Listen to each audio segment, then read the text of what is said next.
चलो दाखला नंबर 11 જોઈએ 1 0 અને 2 3 આ બંનેને જોડતા રેખાખંડને લંબ ચાલો તો પહેલા આપણે એ દર્શાવી લઈએ બંને બિંદુઓ પહેલા દર્શાવી લઈએ તો 1 0 વાળું બિંદુ A નામ આપી દઈએ અહીંયા લખીશું 1 0 અને બિંદુ B એના આમ લઈશું આપણે 2 3 અને આ બંનેને જોડતા રેખાખંડને લંબ એટલે જો બંનેને જોડતો રેખાખંડ AB થઈ ગયો પરંતુ એની સાથે લંબ અહીંયા આપણે લંબ દોરીશું આ લંબ તો AB સાથે લંબ છે જુઓ અહીંયા અને તેનું 1:n ગુણોત્તરમાં વિભાજન કરતી રેખાનું સમીકરણ શોધો તો 1:n ગુણોત્તરમાં એનું વિભાજન કરે છે AB નું તો એવી રેખાને આપણે L નામ આપીએ તો આપણે રેખા L નું સમીકરણ મેળવવાનું છે હવે કોઈ પણ રેખાનું સમીકરણ મેળવવા માટે શું જોઈએ એક તો રેખાનો ઢાળ અને બીજું એ રેખા ઉપરનું કોઈ બિંદુ આટલી વસ્તુ આપણે જોઈએ રેખાનો ઢાળ જોઈશે અને એ રેખા પરનું કોઈ બિંદુ જોઈશે આટલી વસ્તુ આપણે અહીંયા જોઈશે ચાલો તો સૌપ્રથમ આપણે રેખા L નો ઢાળ મેળવી લઈએ હવે આપણે જાણીએ છીએ કે બે લંબ રેખાઓ હોય તો એમના ઢાળનો ગુણાકાર -1 થાય એ આપણે જાણીએ છીએ તો અહીં રેખા AB લંબ રેખા L હવે આપણે રેખા L ના ઢાળને M1 કહી દઈએ અથવા એકલો M કહી દઈએ ચાલો M તો એ લખીશું રેખા AB નો ઢાળ હવે કોઈ પણ રેખાના ઢાળ શોધવાનું સૂત્ર શું છે અહીંયા મૂકી દઈએ ઢાળનું સૂત્ર y2 - y1 upon x2 - x1 ચાલો તો AB નો ઢાળ મૂકી દઈએ y2 - y1 એટલે મૂકીશું 3 જો આને આપણે કહીશું x1 y1 x2 y2 હવે આપણે મૂકીશું y2 - y1 AB ની જગ્યાએ ચલો પહેલા આપણે અહીંયા લખી દઈએ એક બંને લંબ છે તો લખીશું રેખા AB નો ઢાળ ગુણ્યા રેખા L નો ઢાળ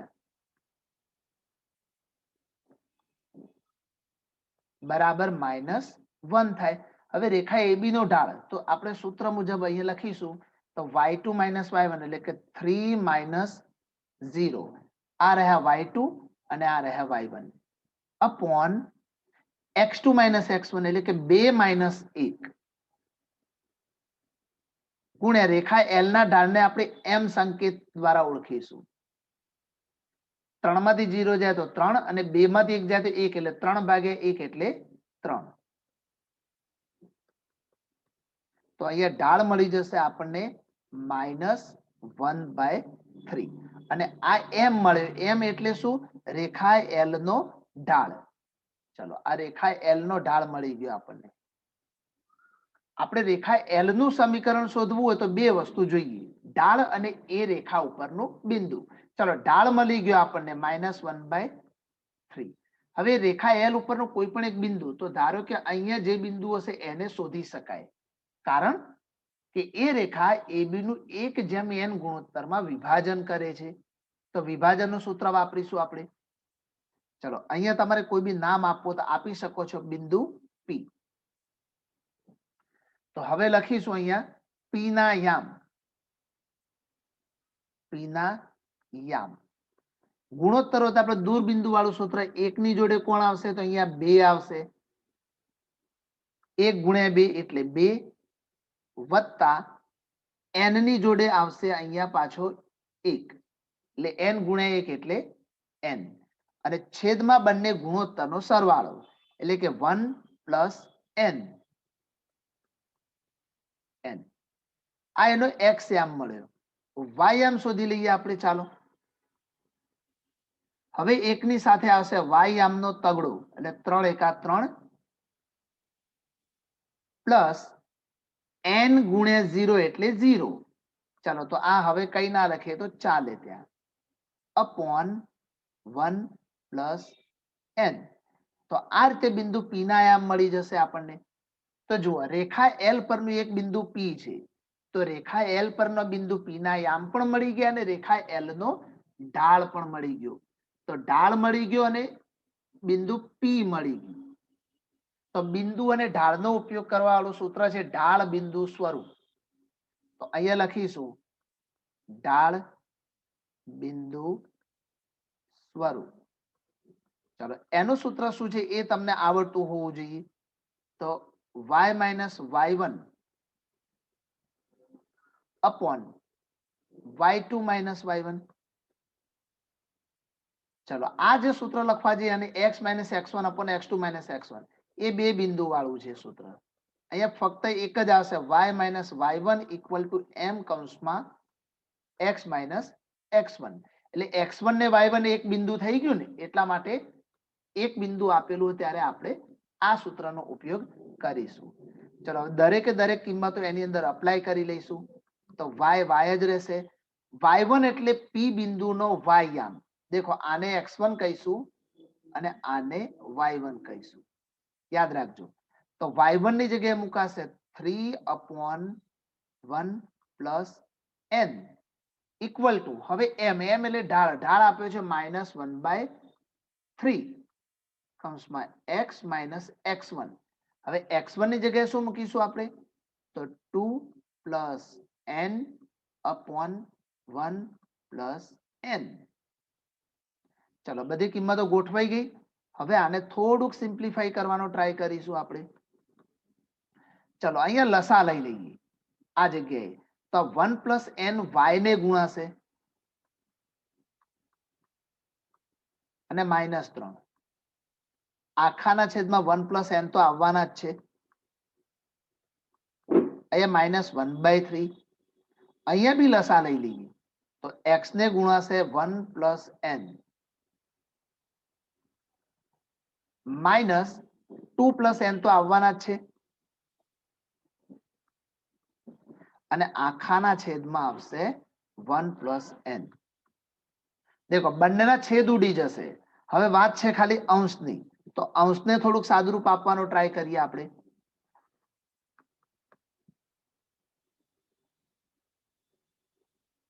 ચલો હવે શું થશે? છેદ ઉડાડીને લખી દઈએ. તો x વાળા અને y વાળા બંને પદોનો આપણે ઉપયોગ ત્યાં કરીશું. y કૌંસમાં 1 પ્લસ n -3 ઇક્વલ ટુ હવે જ્યાં 1/3 છે એનો જે છેદનો તગડો હતો ને આ બાજુ આપણે ગુણી લઈએ આ બંનેને. 3 ને આપણે ત્યાં ગુણી લઈશું. ઓકે અને -1 છે હજુ અને કૌંસમાં શું વધ્યું એ જોઈ લઈએ. તો x ની જોડે 1 પ્લસ n અવેલેબલ છે અને -2 અને પેલા -n અલગ કરી નાખીશું. ચાલો x કૌંસમાં 1 પ્લસ n આ માઇનસ અંદર આપેલો -2 -n. હજુ આ માઇનસ ને અંદર આપી દઈશું. ચાલો તો લખાશે શું અહીંયા? આ 3 અંદર ગુણી પણ નાખીશું. ચાલો 3y 3 1 પ્લસ n y. દેખો 3y જ કરી નાખ્યા પણ y ને પાછળ રાખી દીધો આપણે. 3 તરી 9. હવે માઇનસ અંદર આપો તો માઇનસ x ને પાછળ મૂકી દઈએ આપણે. આની જોડે x ને પાછળ રાખીએ. હવે અહીંયા માઇનસ આપો તો +2 પ્લસ n. હવે આપણે કોઈ પણ સમીકરણ લખતા હોઈએ તો સૌથી પહેલું પદ x વાળું પદ હોય. તો આપણે પહેલું પદ x વાળું છે જમણી બાજુ છે એને ઉપાડીને ડાબી બાજુ લાવીએ તો માઇનસ વાળું પ્લસ થઈ જશે. તો 1 પ્લસ n ઇન્ટુ x. બીજું y વાળું પદ આવશે તો પ્લસ 3 કૌંસમાં 1 પ્લસ n y. હવે બધા અચળ પદો જમણી બાજુ લઈ જઈશું. તો જમણી બાજુ ઓલરેડી 2 + n આપેલા છે તો n મૂકી દઈએ. +2 માં આ માઇનસ તો પેલી બાજુ જાય તો પ્લસ થઈ જાય. તો 2 ને 9 11 થઈ જશે અહીંયા. બસ તો આ જે માંગેલું છે એ રેખાનું સમીકરણ છે. જે રેખાનું સમીકરણ છે. ચલો તો આ રીતે આપણે રેખાનું સમીકરણ મેળવી શકીએ છીએ. દાખલા નંબર 12 જુઓ. બિંદુ 2, 3 માંથી પસાર થતી અને યામાક્ષો પર સમાન અંતઃખંડ કાપતી રેખાનું સમીકરણ. પહેલા તો અંતઃખંડ કાપતી રેખાના સમીકરણનું પ્રમાણિત સમીકરણ કયું છે, એનું સૂત્ર શું છે એ પહેલા જોઈ લઈએ. તો અંતઃખંડ કાપતી રેખાનું સમીકરણ આ યાદ રાખી લેજો તમે. સૂત્ર મળશે આપણને x/a plus y/b equal to 1. હવે x અને y તો બે ચલ છે, પણ a અને b શું છે એ તમને અહીંયા બતાવું. y અક્ષ, x અક્ષ.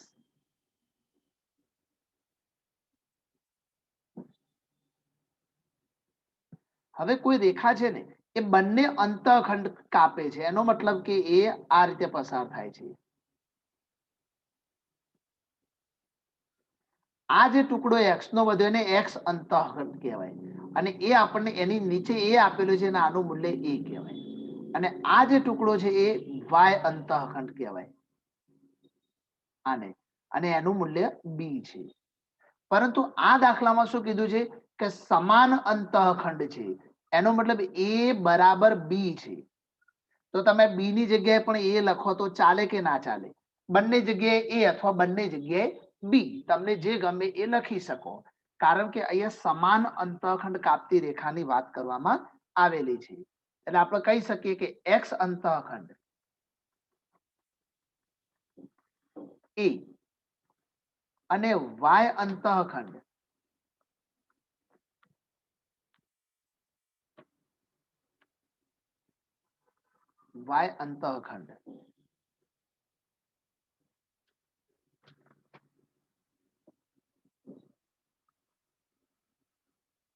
એ પણ એ લઈ લઈશું. બંને આપણે એ લઈ લીધા કારણ કે બંને એકબીજાની સાથે સમાન છે. ઓકે, હવે રેખાનું સમીકરણ આપણે અહીંયા મેળવવાના છીએ. તો લખીશું રેખાનું સમીકરણ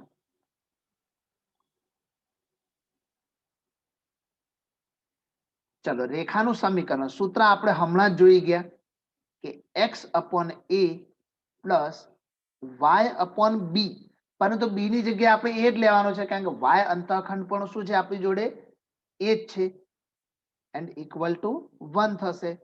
હવે છેદનો લસા શું આવશે a, તો x પ્લસ y આખાના છેદમાંથી a ક્યાં જશે? અહીંયા 1 ની સાથે ગુણાઈ જશે. હવે દેખો આ જે રેખા છે ને અહીંયા તમને બાજુમાં બતાવું છું, એ બિંદુ 2, 3 માંથી પસાર થાય છે. તો સીધી જ વાત છે કે આ જે રેખાનું સમીકરણ છે એ સમીકરણનું આ બિંદુ 2, 3 સમાધાન કરે એ આપણે જાણીએ છીએ. તો લખીશું અહીંયા અહીં બિંદુ 2, 3 રેખા પર છે, તો x ની જગ્યાએ 2 ને y ની જગ્યાએ 3 મૂકી દઈએ આપણે. તો x બરાબર 2 વત્તા y ની જગ્યાએ મૂકી દઈશું 3 બરાબર a મળશે. તો a બરાબર 3 ને 2 5 થઈ જશે અહીંયા. ચલો a નું મૂલ્ય મળી ગયું આપણને 5.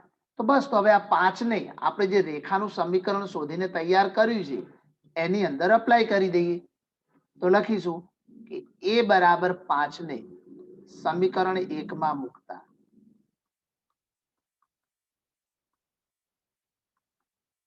ચલો સમીકરણ 1 ની અંદર આપણે મૂકી દઈશું તો મળશે આપણને x પ્લસ y બરાબર 5, જે માંગેલ રેખાનું સમીકરણ છે.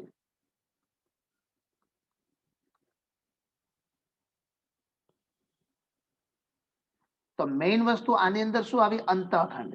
તો અંતઃખંડ કાપતી રેખાનું સમીકરણ તમને આવડતું હોય તો તમે દાખલાને સરળતાથી પણ ગણી શકશો.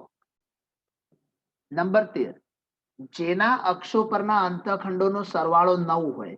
દેખો આગળના દાખલામાં બંને અંતઃખંડ સમાન હતા, અહીંયા શું કીધું છે કે અંતઃખંડોનો સરવાળો 9 હોય. તો લખીએ x અંતઃખંડ a અને y અંતઃખંડ b છે. આવું ધારી લીધું અને સરવાળો 9 આપી દીધો છે, માટે લખીશું a plus b equal to 9, કારણ કે બંને અંતઃખંડોનો સરવાળો 9 છે.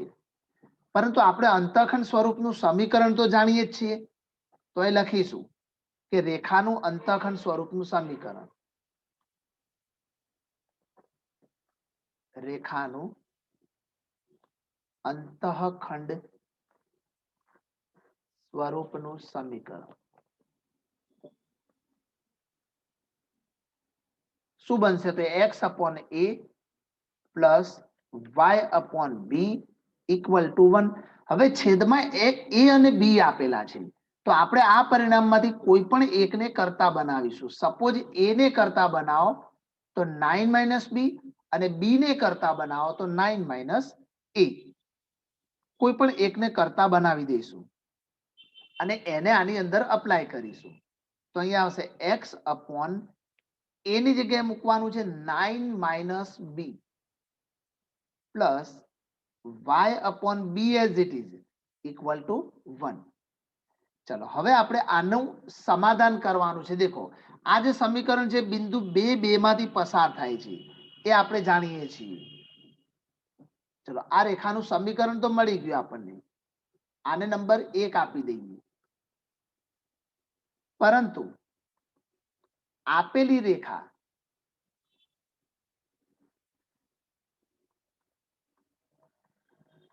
બિંદુ 2 2 માંથી પસાર થાય છે.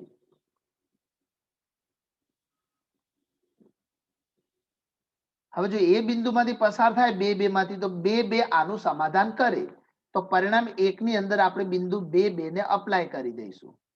ચાલો તો શું લખીશું? અહીંયા x ની જગ્યાએ 2 અપોન છેદમાં તો શું છે આપણી જોડે 9 માઇનસ b છે, તો 9 માઇનસ b પ્લસ y ની વેલ્યુ પણ 2 આવશે અપોન b ઇક્વલ ટુ 1.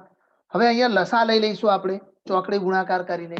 તો આ જે છેદનો b છે એ બગડાને ગુણે તો એ 2b પ્લસ છેદમાંથી 9 માઇનસ b છે એ 2 ને ગુણીશું આપણે તો 9 દુ 18 ઓછા માઇનસ 2b ઇક્વલ ટુ, હવે એકને કોણ ગુણાશે? તો આ બંનેનો છેદ, તો બંનેના છેદમાંથી પહેલા એકલા b ને ગુણી લઈએ અને પછી 9 માઇનસ b ને પણ ગુણી લઈએ.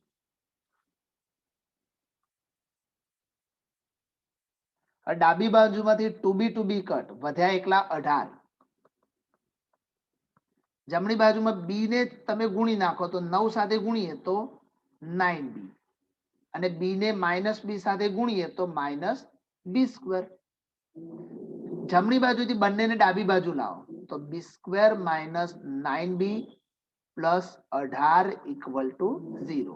હવે 18 ને એવા ભાગ પાડો જેનો સરવાળો 9 થાય, તો 6 તરી 18, તો b માઇનસ 6 ઇક્વલ ટુ 0 અથવા b માઇનસ 3 ઇક્વલ ટુ 0.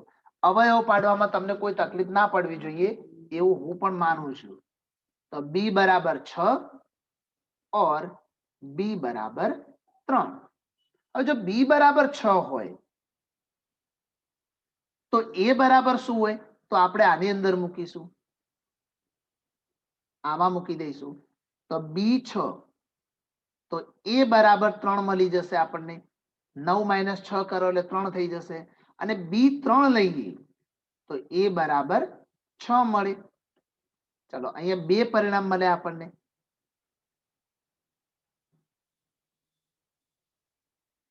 તો આપણે રેખાનું સમીકરણ મેળવવાનું છે, તો લખીશું અહીંયા જો a બરાબર 3 અને b બરાબર 6 હોય ત્યારે તો આપણે પરિણામ 1 માં મૂકીશું, કારણ કે પરિણામ 1 એ આપણી રકમ છે. પણ પરિણામ 1 તમે આને આપ્યું, પણ પરિણામ 1 આ પણ કહેવાય, તો તમે આની અંદર પણ મૂકી શકો આ લાઈનમાં. ઓકે, તો એમાં મૂકી દઈશું તો x અપોન a એટલે 3 વત્તા y upon b, b એટલે 6 ઇક્વલ ટુ 1. હવે તમારે આનું સાદરૂપ આપવું તો આપી શકો છો. ચલો સાદરૂપ પણ આપી દઈએ તો 6x વત્તા 3y અને છેદના 6 તરી 18 એકા 18. 3 કોમન લઈને ઉડાડી દો એટલે વધે શું અહીંયા 2x પ્લસ y બરાબર 6. ચલો આ એક પરિણામ મળી ગયું આપણને. તમે +6 ને ડાબી બાજુ લઈને -6 પણ કરી શકો છો, એનાથી કોઈ ફરક પડતો નથી. એ જ રીતે બીજો ભાગ કે જો a બરાબર 6 અને b બરાબર 3 હોય ત્યારે તો આખો દાખલો આજે નીચે લાલ અક્ષરથી લખ્યું એ રીતે તમારે ગણવાનો રહેશે. એક્ઝેક્ટલી એની કોપી કરવાની છે. જો એવું કરશો તો તમને જવાબ અહીંયા મળી જશે x પ્લસ 2y બરાબર 6. તો એટલું કામ તમારે જાતે કરવાનું છે. આની જેમ જ તમારે કામ કરવાનું છે. બરાબર.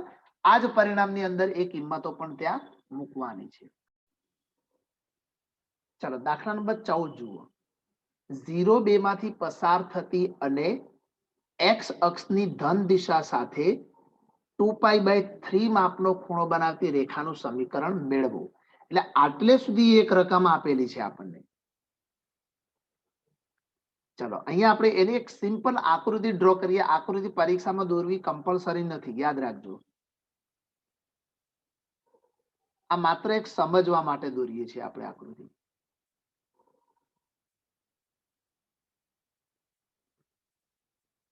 હવે 0 2 એટલે y અક્ષ પરનું બિંદુ કહેવાય. તો સપોઝ અહીંયા 0 2 હોય અને આ રીતે કોઈ રેખા પસાર થાય છે એમાંથી. ચલો એમના યામ આપેલા છે આપણને, એ લખી નાખીએ આપણે. તો આ બિંદુના એમ છે 0 2 અને x અક્ષની ધન દિશા સાથે એનો જે ખૂણો રચાય છે એ આપણને આપી દીધો છે 2π/3. હવે એવી રેખાનું સમીકરણ એટલે આ જે રેખા આપણે જોઈ રહ્યા છીએ એનું સમીકરણ આપણે મેળવવાનું છે. હવે આગળના દાખલામાં મેં તમને જે રીતે વાત કરી કે કોઈ પણ રેખાનું સમીકરણ ત્યારે મળે જ્યારે એની ઉપરનું કોઈ બિંદુ ખબર હોય અને એનો ઢાળ ખબર હોય. તો આ રેખાનો ઢાળ આપણને ખબર નથી, તો પહેલા તો ઢાળ શોધી લઈશું આ થીટા ઉપરથી. તો લખીશું રેખાનો ઢાળ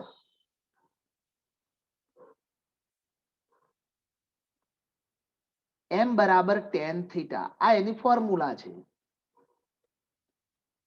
થીટા આપી દીધા છે 2π/3.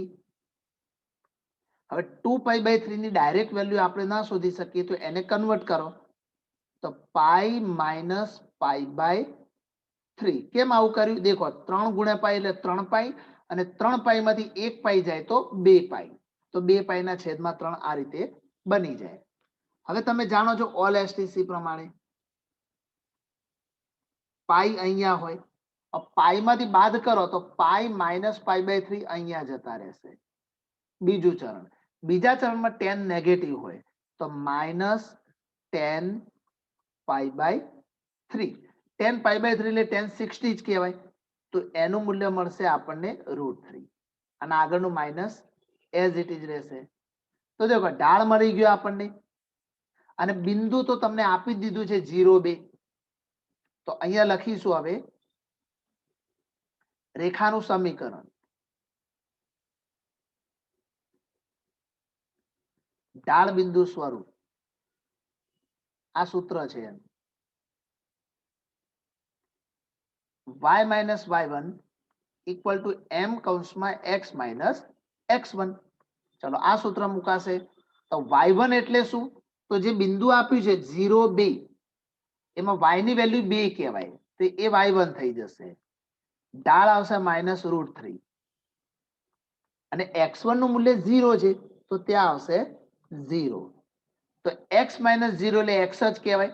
તો √3 × x એટલે -√3x થશે અહીંયા. અને જમણી બાજુથી ડાબી બાજુ જાય તો ત્યાં મળી જશે આપણને √3/x, સોરી √3x. અહીંયા -√3x છે એ જમણી બાજુથી ડાબી બાજુ લઈ જઈએ તો +√3x થઈ જશે. પ્લસ y તો ઓલરેડી છે જ અને -2 પણ છે ઇક્વલ ટુ 0, જે માંગેલ રેખાનું સમીકરણ છે.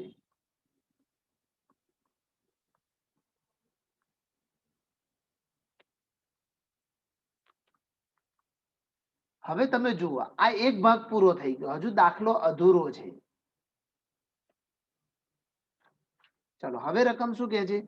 તે રેખાને સમાંતર હોય અને વાય અક્ષને ઉગમ બિંદુથી નીચે 2 એકમ અંતરે છેદતી હોય તેવી રેખાનું સમીકરણ શોધવાનું છે. તો ચાલો એને આપણે આકૃતિમાં દર્શાવવાનો ટ્રાય કરીએ. જો શું કહે છે? તે રેખાને સમાંતર, તો જે અહીંયા આપણે રેખા દોરેલી છે એની સાથે સમાંતર હોય આ રીતે, બંને એકબીજા સાથે પેરેલલ છે, પરંતુ વાય અક્ષને ઉગમ બિંદુથી, આ વાય અક્ષ છે અહીંયા, આ વાય અક્ષ, પરંતુ એને ઉગમ બિંદુથી 2 એકમ અંતરે નીચેની તરફ, ઉગમ બિંદુથી નીચે 2 એકમ અંતરે, એટલે ઉગમ બિંદુથી નીચે જતા રહો અને જ્યાં છેદે 2 એકમ અંતરે, તો એના આમ શું મળે આપણને? 0 -2 મળે. તો એવી રેખાનું સમીકરણ શોધવાનું છે. તો દેખો સમીકરણ શોધવા માટે શું જોઈએ? બિંદુ અને ઢાળ. બિંદુ તો મળી ગયું આપણને, લખીએ અહીંયા વાય અક્ષને ઉગમ બિંદુથી નીચે 2 એકમ અંતરે છેદતી રેખા 0 -2 માંથી પસાર થાય.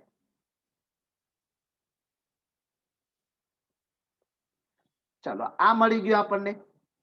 હવે દેખો બીજું ઢાળ જોઈએ છે. હવે આપણે નિયમ જાણીએ છીએ કે 2 સમાંતર રેખાઓના ઢાળ હંમેશા સમાન હોય. યાદ રાખજો, 2 સમાંતર રેખાઓના ઢાળ સમાન જ હોય છે. અહીં ચલો નામ આપી દઈએ, આ પહેલી રેખા L1 અને બીજી રેખા L2. અહીં L1 સમાંતર L2 હોવાથી રેખા L1 નો ઢાળ ઇક્વલ ટુ રેખા L2 નો ઢાળ. ચલો હવે L1 નો ઢાળ ઓલરેડી આપણે અહીંયા શોધી દીધો છે. જુઓ -√3. તો પછી રેખા L2 નો ઢાળ પણ શું થશે? -√3 જ થશે.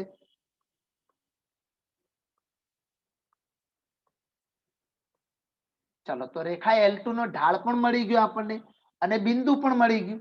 તો જેવું આપણે આગળ ગણ્યું સેમ ટુ સેમ, આ જે રેડ લાઈનમાં જે ગણ્યું ને રેડ અક્ષરમાં, એવું ને એવું ફરીથી આપણે અત્યારે ગણીશું. તો લખીશું રેખા L2 નું સમીકરણ. ચલો ફરીથી સૂત્ર એના જ મૂકીશું જે આપણે હમણાં આગળ મૂક્યું છે. તો ઢાળ બિંદુ સ્વરૂપ જ આવશે, તો y - y1 equal to m કૌંસમાં x - x1. ચલો y1 એટલે શું? તો દેખો આપણે આ જે બિંદુ અહીંયા જોઈ શકીએ છીએ એમાંથી y1 ની વેલ્યુ -2 છે. તો અહીંયા -2 મૂકો તો માઇનસ માઇનસ પ્લસ થઈ જશે. ઢાળ m છે એ પેલાના જેટલો ને જેટલો જ રહેશે, -√3. અને x1 ની વેલ્યુ 0 છે તો ત્યાં 0 રહેશે. તો પાછળના ભાગમાં -√3x છે એ જમણી બાજુથી ડાબી બાજુ લાવીએ તો શું થઈ જશે? અહીંયા +√3x થઈ જશે. ડાબી બાજુ +y અને +2 તો છે જ, ઇક્વલ ટુ 0, જે માંગેલ રેખાનું સમીકરણ છે.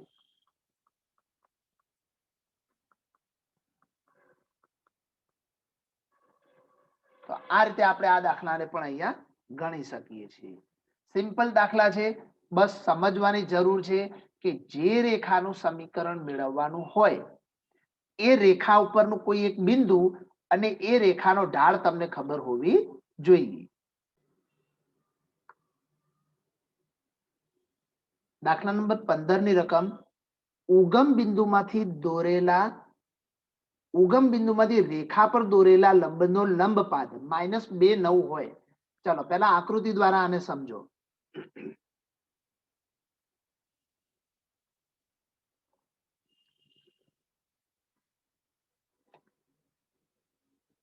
અહીંયા x છે, અહીંયા y છે. હવે એક રેખા છે, અહીંયા આ જગ્યાએ એક રેખા પસાર થાય છે જેનું નામ આપી દઈએ રેખા L. હવે ઉગમ બિંદુમાંથી આ રેખા ઉપર એક લંબ ડ્રો કરવાનો છે. આપણે ઉગમ બિંદુમાંથી આ રેખા ઉપર એક લંબ ડ્રો કરીશું અને લંબપાદ એટલે અહીંયા લંબ દોર્યા પછી જે બિંદુ મળે એને લંબપાદ કહેવાય. તો -2 9 આપેલો છે આપણને. તો આપણે રેખા L નું સમીકરણ મેળવવાનું છે. આટલી વિગત આપણને આપવામાં આવી છે. અહીંયા ઉગમ બિંદુ છે. દેખો મેઇન વસ્તુ શું છે, આપણે શું શોધવાનું છે એ તમને ખબર હોવી જોઈએ. રેખા L નું સમીકરણ. તો રેખા L નું સમીકરણ ક્યારે મળે? જ્યારે રેખા L પરનું કોઈ બિંદુ હોવું જોઈએ, એ તો આપેલું છે, અને રેખા L નો ઢાળ આપેલો હોવો જોઈએ. તો દેખો આપણે પહેલા તો અહીંયા નામ આપી દઈએ એટલે ખબર પડે. M અને ઉગમ બિંદુ O.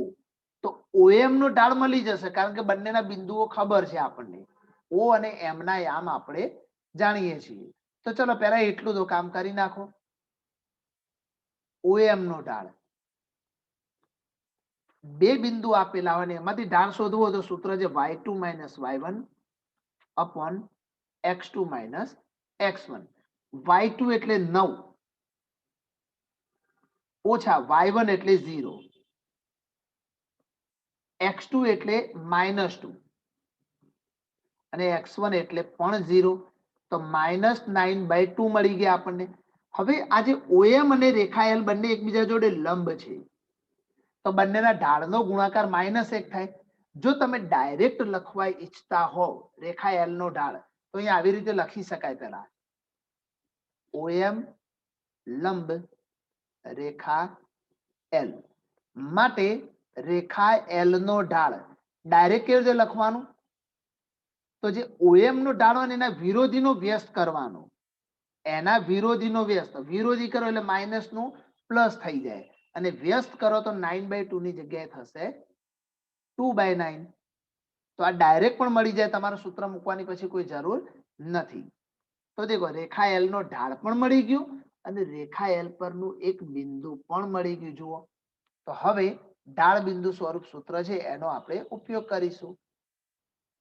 હવે રેખા L નું સમીકરણ ઢાળ બિંદુ સ્વરૂપ.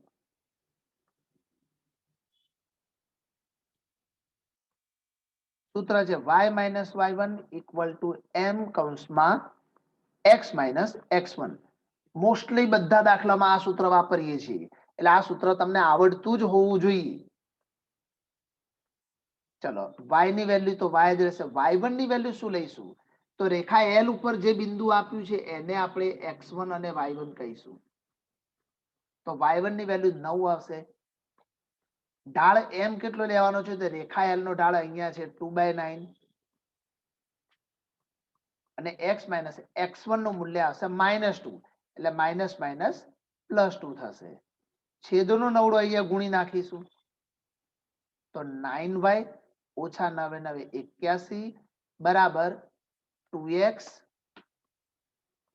+ 2 × 4. ચલો પહેલું પદ x વાળું હોવું જોઈએ. જમણી બાજુ છે 2x, તો ભલે રહેતું જમણી બાજુ. 9y ને ડાબી બાજુથી જમણી બાજુ લઈ જઈએ તો -9y, અને આ બાજુ 4 તો ઓલરેડી છે જ, અને -81 પેલી બાજુ જાય તો +81 થાય, એટલે ટોટલ થઈ જશે 85 = 0, જે રેખાનું સમીકરણ છે, માગેલી રેખાનું સમીકરણ છે. ચાલો તો આ રીતે આપણે આ રેખાનું સમીકરણ મેળવી શકીએ. દાખલા નંબર 16 ની રકમ જુઓ. તાંબાના તારની લંબાઈ L સેન્ટીમીટરમાં અને તેના સેલ્સિયસ તાપમાન C વચ્ચે સુરેખ સંબંધ છે. એક પ્રયોગમાં જ્યારે એલ આપ્યું છે 124.942, ત્યારે સી 20 આપેલું છે. દેખો આને બિંદુ સ્વરૂપે લખીએ, યામ સ્વરૂપમાં. તો યામ સ્વરૂપમાં લખતા તો પહેલું બિંદુ આપણને કેવી રીતે મળશે? તો પહેલું બિંદુ આપણને મળી જશે.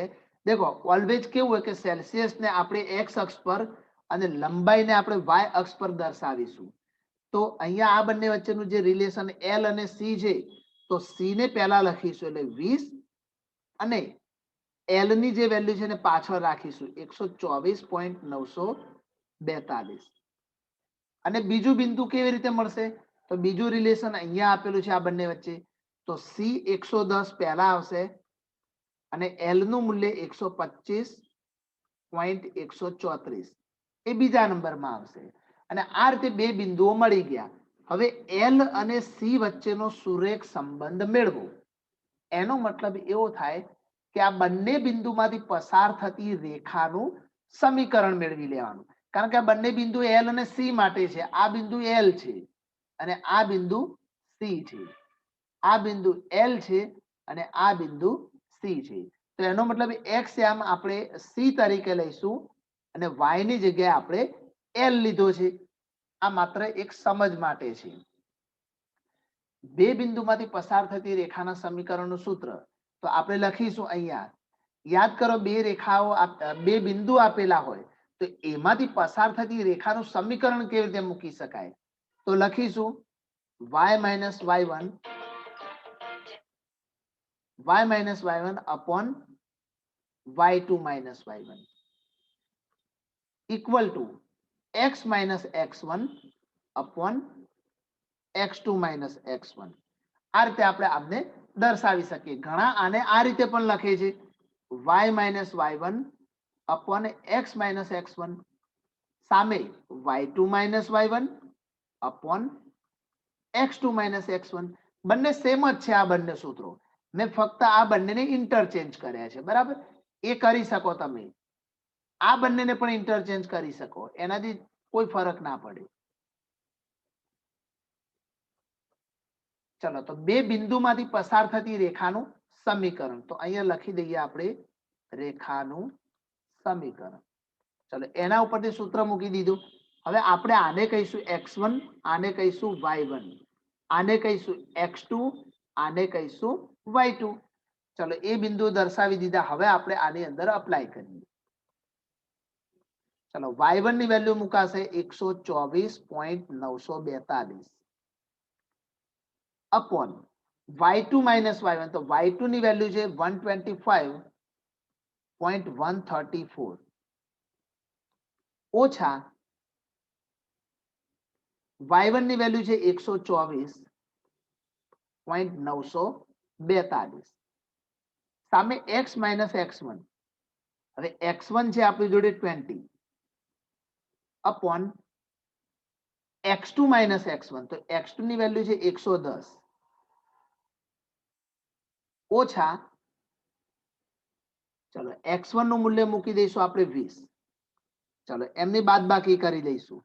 તો ઉપર લખાશે y minus 124.942 upon એમની બાદબાકી આવશે 0.192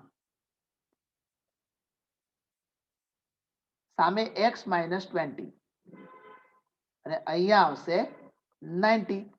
બસ આટલું મેળવી લીધું આપણે. હવે x અને y શું છે? દેખો, x અને y એકચ્યુઅલમાં x એટલે c અહીંયા જોઈ શકાય છે અને y એટલે l. તો આપણે એવું કામ કરીશું કે y ની જગ્યાએ l અપ્લાય કરી દઈશું અહીંયા ડાયરેક્ટ જ આ જગ્યાએ, અને x ની જગ્યાએ મૂકી દઈશું c. ચાલો, હવે આમાંથી કોઈ પણ ને કરતા બનાવો, કાં તો l ને બનાવો કાં તો c ને બનાવો, કોઈ ફરક નહીં પડે. ચાલો, તો આ જે 0.192 છેદમાં છે એ પેલી બાજુ જાય તો શું થઈ જશે? ગુણાકારમાં જશે. તો l minus 124.942 ઇક્વલ ટુ આ બધો ભાગ ત્યાં જશે તો 0.192 ગુણાકારમાં શું જઈએ? c minus 20 अपॉन 90, 90 આખાના છેદમાં છે, તમે આટલાની નીચે રાખી શકો. હવે L ને કરતા બનાવો તો આ બધું લઈ જાઓ પેલી બાજુ. તો માટે L બરાબર 0.192 ના છેદમાં 90 કૌંસમાં C માઇનસ 20 અને આ બધું પેલી બાજુ એટલે પ્લસ થઈ જશે તો પ્લસ 124.942.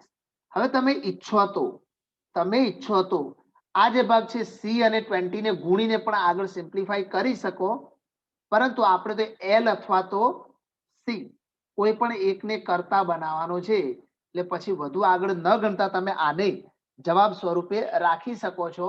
તો લખી શકાય કે જે L અને C વચ્ચેનો સુરેખ સંબંધ છે. સુરેખ એટલા માટે કે કોઈ ઘાત નથી, જુઓ L અને C ઉપર કોઈ ઘાત ના આવી જોઈએ, તો વચ્ચેનો સુરેખ સંબંધ છે. ઘાત વગરનો ભાગ હોવો જોઈએ, બરાબર.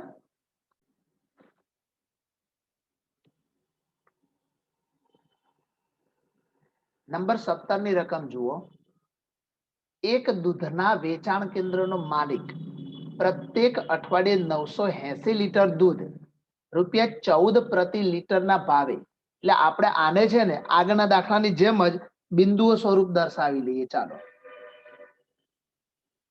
બિંદુઓ સ્વરૂપ રકમને આપણે લખી દઈએ. આપણે તો આપણે આગળ જોઈએ એમ જે ₹14 છે ને એને x તરીકે લઈશું આપણે, અને 980 ને y તરીકે લઈશું, અને બીજું આપેલું છે 1220 લીટર દૂધ ₹16 પ્રતિ લીટર વેચે છે, તો ₹16 ભાવે 1220 લીટર દૂધ વેચે છે. દૂધની વેચાણ કિંમત અને માંગ વચ્ચે સુરેખ સંબંધ છે તેમ માની લઈએ. તો પહેલા તો આપણે શું કરવું પડશે? સુરેખ સંબંધ મેળવવો પડશે બંને વચ્ચેનો.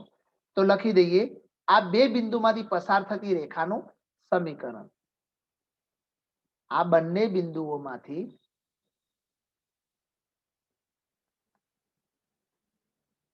પસાર થતી રેખાનું સમીકરણ. ચાલો તો હમણાં આપણે આગળ જોઈ ગયા એ જ રીતે y minus y1 upon x minus x1 equal to y2 minus y1 upon x2 minus x1. આ ફોર્મ્યુલા અપ્લાય કરીશું. ચલો એ કિંમત પ્રમાણે જોવા જઈએ તો y માઇનસ y1, હવે y1 ને x1 બધું કોણ છે એ પહેલા લખી નાખીએ. ચાલો અહીંયા સાઈડમાં આ x1 આ y1 આ x2 આ y2. તો ચાલો એમનો ઉપયોગ કરીને અહીંયા કિંમતો મૂકીશું. તો y માઇનસ y1 ની વેલ્યુ છે 980 અપોન x માઇનસ x1. હવે x1 ની વેલ્યુ આવશે 14. y2 કેટલા આવશે? તો y2 આવશે 1220 અને y1 કેટલા આવશે? તો 980 અપોન x2 16 x1 14. ચલો સિમ્પ્લિફાઈ કરી નાખીએ તો y minus 980 upon x minus 14, બાદ બાકી થશે અહીંયા 240, છેદમાં આવશે 2, છેદ ઉડાડો તો 120. હવે જે આ x માઇનસ 14 છે એ પેલી બાજુ 120 સાથે આપણે મલ્ટીપ્લાય કરી નાખીશું. તો x ગુણ્યા 120 એટલે મળશે આપણને 120x ઓછા 14 ગુણ્યા 120. તો હવે આપણે 14 ગુણ્યા 120 કરી લઈશું. ચાલો તો એ ગુણવા પડશે આપણે. અહીંયા ગુણી લઈએ આપણે 120 ગુણ્યા 14. ચાલો આને રહેવા દો. 2 1 4 2 8 4 1 4 8 6 168. એટલે અહીંયા મળશે આપણને 1680.